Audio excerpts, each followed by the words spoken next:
Falar um pouquinho mais da final, trazer também a entrevista do Paulo Turra, do Felipão. Aconteceu um momento muito curioso ontem. O Paulo Turra pediu para que o Felipão, diretor técnico, e o Bolinha que é o faz tudo ali do Atlético, né? Participa ali da parte de logística, também foi massagista, ele faz parte com o pessoal da rouparia também, tá em todos os jogos do Atlético, viaja com o clube sempre. Ele pediu para que o Bolinha e o Felipão estivessem com ele na coletiva, uma forma de homenagear o Bolinha que tem 30 anos de Atlético completados agora em 2023, chegou ao seu 17º título pelo Furacão, né? Então é um cara que é um ídolo do Atlético, sempre quando ele tá no gramado a torcida grita o nome dele, grita no nome não, né? O apelido, né? Bolinha. Perdão. E ele estava lá com o Paulo Turra, eles falaram bastante sobre esse título, a entrevista foi bem longa, até porque Felipão também falou bastante, o próprio Bolinha contou algumas histórias de campeonatos passados, né, da sua história dele com o Furacão, relembrou fases não tão felizes para o atleticano, né, o Atlético que agora tem acumulado títulos, mas teve muitos períodos da história de jejum, né? Diga lá, Tetê. Você sabe o nome do Bolinha? Não tenho a menor ideia do nome do Bolinha. Como é o nome do Bolinha?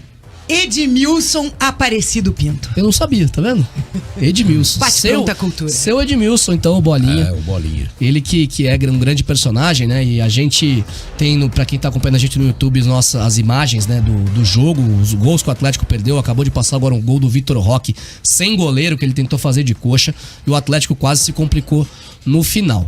Mas agora vamos ouvir o técnico Paulo Turra primeiro, falando sobre esse título e o que esse título significa para o Atlético para a sequência da temporada. Eu só tenho que agradecer, enaltecer o grupo de jogadores, o staff do Atlético, os colaboradores do Atlético, a direção do Atlético, que nos deu todo o suporte para que nós conseguíssemos esse título. Lógico que ainda mais marcante pela invencibilidade que nós tivemos. Em nenhum momento essa invencibilidade nos tirou atenção, nos tirou foco. Deixamos acontecer ao natural. E é um prêmio para todo mundo. Para todos, esse título, eu acredito que os torcedores do Atlético, o Atlético esteja muito orgulhoso. E eu me sinto muito orgulhoso de fazer parte desse projeto. Sobre a invencibilidade, Paulo Turra falando sobre a invencibilidade, né? Que não foi algo que eles buscaram, eles queriam o título paranaense, mas não estavam se importando muito com os números.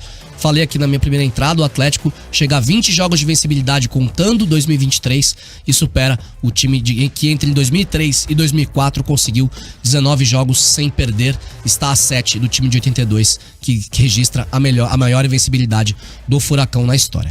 Quem também falou sobre esse título, sobre essa campanha invicta do Atlético depois de 87 anos conquistando a taça sem perder nenhuma partida, foi o agora diretor técnico Luiz Felipe Scolari. Fico muito feliz em ter esta participação junto com o Paulo e junto com o Paulinho, junto com os atletas.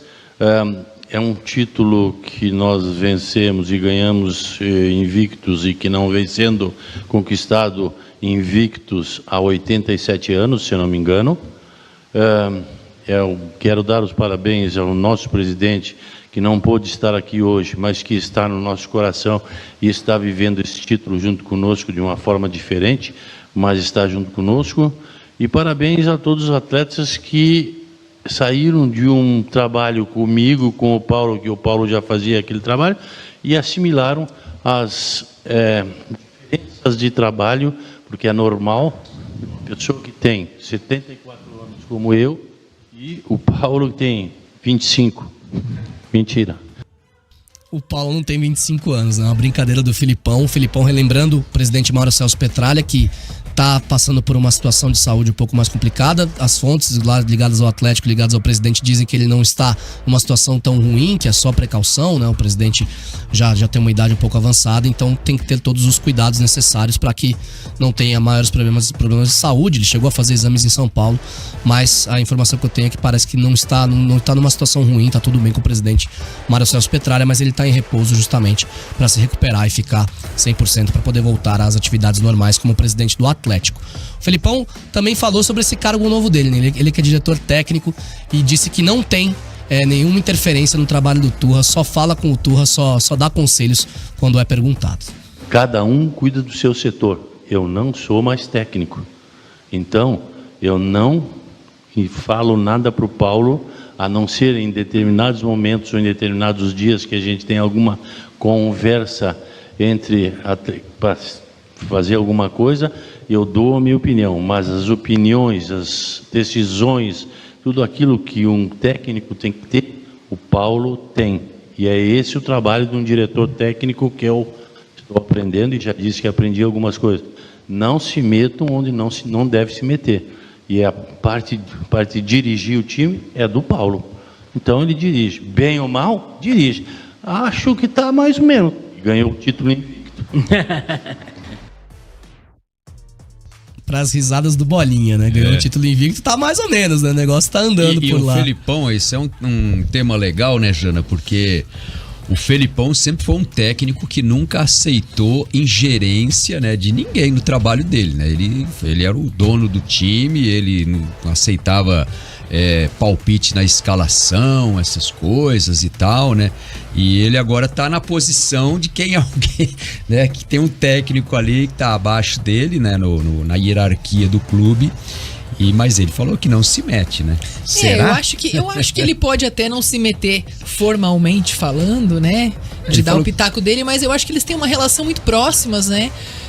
O Filipão e o Paulo Turra têm uma parceria aí de 7 anos juntos. O Paulo Turra ao lado do Filipão numa outra posição, né? O Filipão sendo treinador nos clubes onde passou. Então, acho que foi um grande aprendizado para ele também. Claro que o Paulo Turra tem o seu estilo, as suas escolhas, o seu jeito de montar o time, e o Filipão respeita, né, dentro dessa coerência que agora a nova função do Filipão exige. Mas eu acho que eles se entendem pelo olhar, né? Claro que eu acho que informalmente, nas conversas, eles devem conversar sobre o time, e o Paulo Turra com certeza deve considerar o que o Filipão fala, as considerações dele, porque eu acho que a própria presença do Filipão impõe um respeito gigante, né? Por tudo que ele viveu e pelo que ele conhece do futebol. E o Paulo Turra parece ser um treinador muito tranquilo em relação a isso, né? Eu acho que ele não é um cara que vai blindar, não. Aqui sou eu que mando e agora você é lá fora, né? Pelo contrário, né? Na Libertadores o Filipão estava lá presente, no banco de reservas, podendo acompanhar, e ali eu acho que não é uma pressão, né?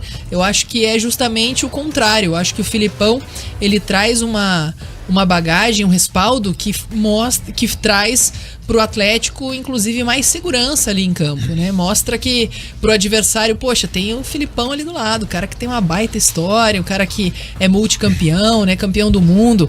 Então, eu acho que traz essa segurança que o Atlético busca diante dos adversários, com um nível acima, né? Porque eu acho que competições de mata-mata, assim, independentemente da qualidade dos adversários que o Atlético vai enfrentar, são jogos mais complicados, né? São jogos mais difíceis. São outros ingredientes que entram em campo. E com certeza essa bagagem do Filipão faz a diferença ali com o Paulo Turra agora no comando. É um bom começo de trabalho, mas eu acredito sim que o técnico Paulo Turra precisa, dentro de algumas situações que a gente acompanhou no Campeonato Paranaense, rever alguns detalhes do time. O time melhorou em relação à bola parada, né? É um setor que se mostrou ali, pelo menos no jogo de ontem, mais seguro, mas os torcedores sempre questionam muito as substituições que o Paulo Turra faz durante o jogo. Eu acho que essa é uma questão que, claro, ele deve entender, porque ele que treina o time ali no dia a dia, então muitas vezes é aquele pitaco, né, do torcedor. Mas realmente alguns jogadores parecem que perderam um pouco o rendimento, como por exemplo o próprio Canóbio. O Coelho ontem até entrou, mas, né, não rendeu talvez Bueno, o que se esperava. ontem me deu a impressão de ter saído irritado do jogo e me confirmou essa impressão na entrevista, né? Exatamente. Ao porque Seleção lá no o Vitor final. Bueno não foi utilizado na Libertadores. Ele viajou, falou que estava 100%, não foi titular. Era titular pra até mim, então, é um né? jogador titular. E ele disse pra gente no microfone da não foi Jovem Pan utilizado News, nem durante o jogo. ontem na jornada esportiva, né, na festa do título do Atlético, que não entendeu a escolha do Paulo Turra, que estava à disposição, a decisão é do Respeitava, treinador. mas não entendia. Respeitava, mas não entendia. Estava fazendo por onde. Estava fazendo por onde pra jogar, e espera jogar agora na sequência com Copa do Brasil, Brasileiro e Libertadores. Até uma entrevista sincerona do Vitor, né? Bem o Vitor, sincero. ele falou Eu que ele até realmente pensava, né? confesso, Difícil a gente ver hoje em dia. Eu até estranhei a ausência dele no jogo lá em Lima, né? Uhum. Eu achei até que o Turra ia manter o o time Com base os dois dele, meias, né? Com o Terans de um lado, o Canóbio do outro, o Pablo ou o Vitor Roque, já havia dúvida e estava muito claro que ia jogar o Vitor Roque pela velocidade dele, mas com o Vitor Bueno, né, o Eric e o Fernandinho, a estrutura de meio campo que o Atlético teve durante todo o primeiro turno do campeonato, né? Sim. Eles só não fizeram essa composição quando um estava suspenso ou algum problema. Né? E naqueles rodízios que o Paulo fez também durante a primeira fase, né? Mas na decisão mata-mata toda foi com o Vitor Bueno de um lado, Vitor Bueno no meio, Terans de um lado, Coelho ou Canóbio no outro e o Pablo na frente, com o Vitor Roque entrando. O Vitor Roque até chegou a ser titular e foi na Libertadores na terça-feira passada. E o Vitor Bueno sequer foi opção ao longo do jogo, né? Quando o Atlético encontrou dificuldades, entrou Alex Santana, né? Os jogadores que usualmente entram, mas o Vitor Bueno não foi aproveitado naquele jogo. Isso me surpreendeu assim, de ter ficado fora da partida. No mata-mata ele já tinha se tornado o alicerce do Atlético, né? O Vitor Bueno, dentro do que o técnico Paulo Turra tinha desenhado pro Atlético, parecia que já era um jogador que a posição era dele ali, centralizado. É assim que o Atlético rende mais, né? Com o Canóbio na direita.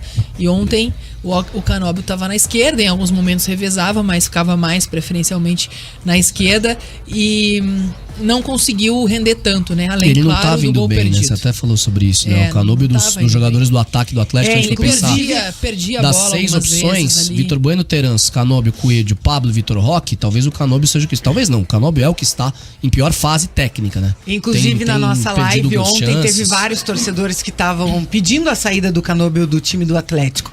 Uma E observação... aí ele tirou o Terans. Uma observação que eu gostaria de fazer que chamou... também não saiu feliz. Também não. Chamou a atenção foi o Bolinha ontem na entrevista coletiva, quando perguntaram pra ele como é que era trabalhar com o Filipão, né?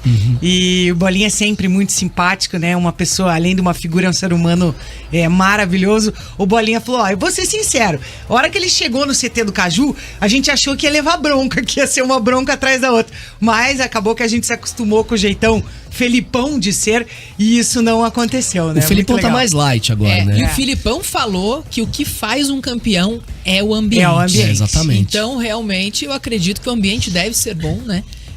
Mas deve ser muito favorável ali, a relação deles deve ser muito boa, muito gostosa, e eu acho que com certeza isso pesa muito em campo. E a gente às vezes faz muito uma visão, né, um perfil do treinador pelo que a gente tem de contato dele com a imprensa, né? A gente... e às vezes não é um contato amistoso, porque é um contato de pressão, né, de cobrança, enfim. Mas no ambiente, quando você pega, por exemplo, um Felipão numa mesa no do restaurante para conversar. Poxa, pensa no tomar café da uma com manhã. o Felipão, cara, que Imagina. demais. Mas no café da manhã. Acho que ele vai tomar um chimarrão só. Imagina as histórias que eles não têm pra contar. Né? Às vezes você viaja e se hospeda, a equipe fica no mesmo hotel do clube e coincide que você tá lá tomando café, ele tá lá tomando café, às vezes ele chama para conversar. E aí as conversas aconteceu com a gente, né? São de outro nível, entende? Assim, então você vê a pessoa realmente como ela é, né? E nesse confronto de imprensa e técnico, de entrevista, né? É um ambiente que às vezes o entrevistado já se sente acuado, ele já, né? O Muricy Ramalho era muito assim, né? O Muricy, eu convivi com ele lá no Sport TV, ele como comentarista lá, e ele era um cara espetacular para você sentar do lado dele e ficar escutando história, né? Você dava muita risada, mas ele era muito diferente do que ele era quando ele se apresentava numa entrevista com 30 pessoas fazendo perguntas e bombardeando ele após uma derrota, um empate, uma vitória, sei lá, em cada circunstância. E outra observação que eu gostaria de fazer, claro, o Bento foi eleito o melhor goleiro do campeonato, até por ter sido o goleiro menos vazado. É o goleiro menos vazado que ganha o prêmio, né? Então, só que acho que a gente tem que usar aqui o Bate-Pronto Curitiba para ressaltar, né, o trabalho do goleiro André Luiz. Mas o troféu não é para melhor, não, para menos vazado. Que tomou menos gols, né? Mas acho que se a gente colocar na balança aí, como desempenho foi o campeonato do André Luiz, né, gente? Foi. Ele parou o Coritiba, ele parou o Operário, enfim, parou o Atlético também, né? Porque por mais que o Atlético tivesse ali ontem chances perdidas, o André Luiz também fez grandes defesas, né? Importantes ali. O Fernandinho, que estava muito bem na partida no primeiro tempo. Depois teve um chutaço também do Thiago Heleno da entrada da área no segundo tempo. O André Luiz foi lá e segurou, né? É uma pressão danada, imagina, né? O time ali tentando segurar o placar, tentando arrancar um gol, e no segundo tempo o Cascavel voltou muito melhor pra partida no comecinho do jogo, tentou, o Renanzinho fez uma bela partida, criou muitas chances, e por isso que o Bento também foi eleito, né, o cara da PAN ontem, porque o Bento defendeu ali chegadas importantes do Renanzinho. E o André Luiz ainda defendeu um chute do Alex Santana, que é um jogador que chuta de média, longa distância, e de longe o Alex Santana tentou, já no finzinho da partida, quase fez o gol da vitória ali. Teve e o uma André do Thiago Luiz Heleno, né? deixou 0x0 no placar. Thiago Heleno O Thiago Heleno, uma pancada no ângulo quando o André Luiz foi buscar exatamente. também. Essa do Thiago Heleno foi aos 23, né? Foi... não lembro o tempo, mas foi no segundo tempo já. no segundo Já tempo. tava mais pro meio pro final, acho que do segundo tempo. Isso aí. O Atlético tomou 9 gols no campeonato, o Bento sofreu 8, foi o goleiro menos vazado, porque o Léo Link jogou 2 partidas e o Léo Link tomou um gol do Operário, portanto o Bento levou 8 gols e foi eleito o goleiro menos vazado do campeonato, TT. Então tá aí, nossos parabéns ao goleiro André Luiz, que fez realmente uma campanha brilhante, se destacou nesse campeonato estadual aí como o grande goleiro do campeonato, claro. Troféu, já falamos, foi pro Bento por ser o menos vazado da competição, mas vale ressaltar o trabalho e o momento que viveu o goleiro André Luiz nesse campeonato.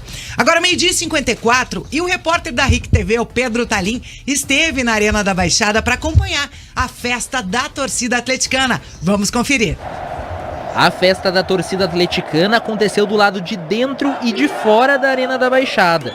E na hora em que o juiz apitou o final da partida, a vibração aumentou ainda mais.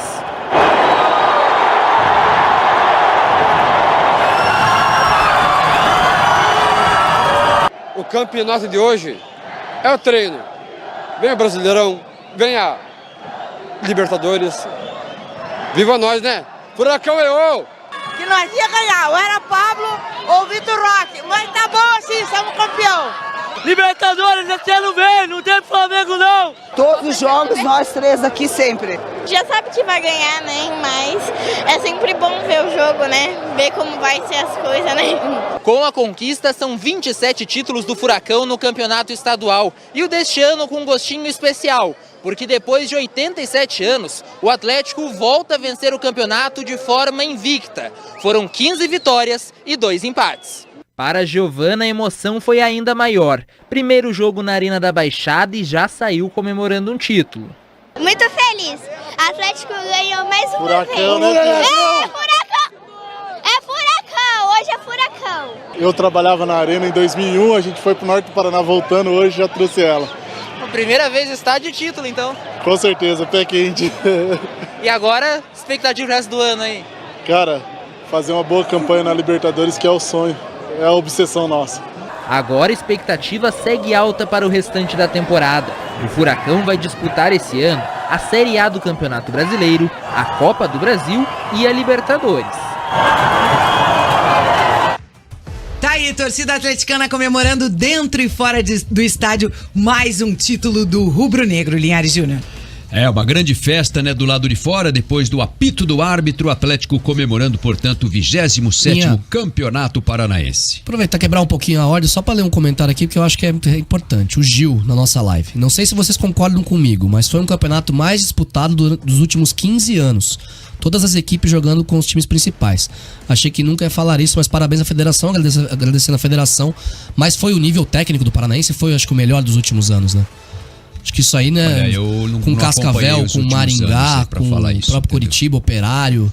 Acho que foi um nível bem legal. Tivemos jogos bem disputados e times do interior fazendo boas campanhas. O próprio Arucô, a surpresa do ano, porque foi o time que subiu, estreante. Foi um campeonato bem legal de acompanhar. Subiu e permaneceu, né? Acompanhei, acho que o Campeonato Paranaense lá por 18, 19. Depois não acompanhei mais, né? Voltei a acompanhar o campeonato de perto esse ano, mas achei o nível bem bom. Né, o Operário com um bom time, o Curitiba, né, o Cascavel, o Cianorte tem uma bela equipe, né, que o São Joséense disputou em alto nível também, pegou o Atlético. Vai jogar desse ano. Nem sempre se traduziu assim em resultados. Maringá, né, o Maringá é um belo time, eu acho o Maringá muito candidato ao acesso para a Série C. Mais que o Cascavel? dos 3 que vão disputar, eu acho que o Maringá é o que tem mais chances. Eu acho o elenco do Maringá melhor também. Eu também acho. O time do Maringá é mais O tímido elenco que o do Cascavel. Eu só quis dar uma cutucada no Lima, mas eu acho o Maringá, eu acho assim, também. o Maringá só não foi pra final porque o Maringá caiu na semifinal com o Atlético, né? Então, se o Maringá tivesse, por exemplo, caído com o Curitiba, ele tinha chance de passar, acho que, né? Como o Cascavel passou. Agora, o Cascavel também tem um belo time, né? Mas o Cascavel, ele cresceu justamente na estreia do técnico na Arena contra o Atlético, jogo que ele perdeu por 1-0. Dali pra frente, o Cascavel foi outro time, porque até então ele estava na zona do rebaixamento. Quando saiu o Fessan, entrou o Luiz Carlos Cruz, o Cascavel estava lutando lá embaixo, né? Para fugir do rebaixamento. E aí houve uma mudança de postura. O Lucas Batatinha até falou pra gente lá no jogo em Cascavel, no domingo de carnaval, que o Cascavel tinha mudado a mentalidade, né? O Cruz trabalhou muito a mentalidade do time, transformou o time do Cascavel num time vencedor em termos de mentalidade. Acho que foi essa a diferença. Parece que o Diniz usou essa questão da mentalidade também. Né? A gente vai falar disso. Vai falar disso. O Rogério Casado lembrando do Londrina, que a gente não citou, que foi a decepção. Londrina é nosso time de Série B aqui do Paraná. Branco, né? Imagina só, o time de Série B do Paraná que foi pior do que vários outros times. Mas eu acho que não por tem exemplo, divisão. Os times que se classificaram ali, São Joséense, Arucô, Cascavel, Cianorte, Maringá, os times do interior e o próprio Operário, claro, né? O vice-líder. Eu acho que o que eles mostraram em relação aos times que acabaram ficando de fora na classificação é essa questão de propor o jogo. Muitas vezes não vinha o resultado. Mas o São Joséense, por exemplo, quando enfrentou o Atlético, enfrentou de frente, sem temer por ser o líder do campeonato e ser o time invicto no Brasil. Jogou 3 vezes com o Atlético e o jogo do turno foi o mais difícil pro Atlético, né? E foi assim, 3-2 lá em São José. Né? O Maringá também deu trabalho, né? O próprio Cascavel no primeiro turno, né? Na primeira fase, que foi 1-0 na Arena, que foi um jogo também difícil. O gol no rebote do André Luiz, gol do Pablo de cabeça, que o André Luiz fechou o gol também.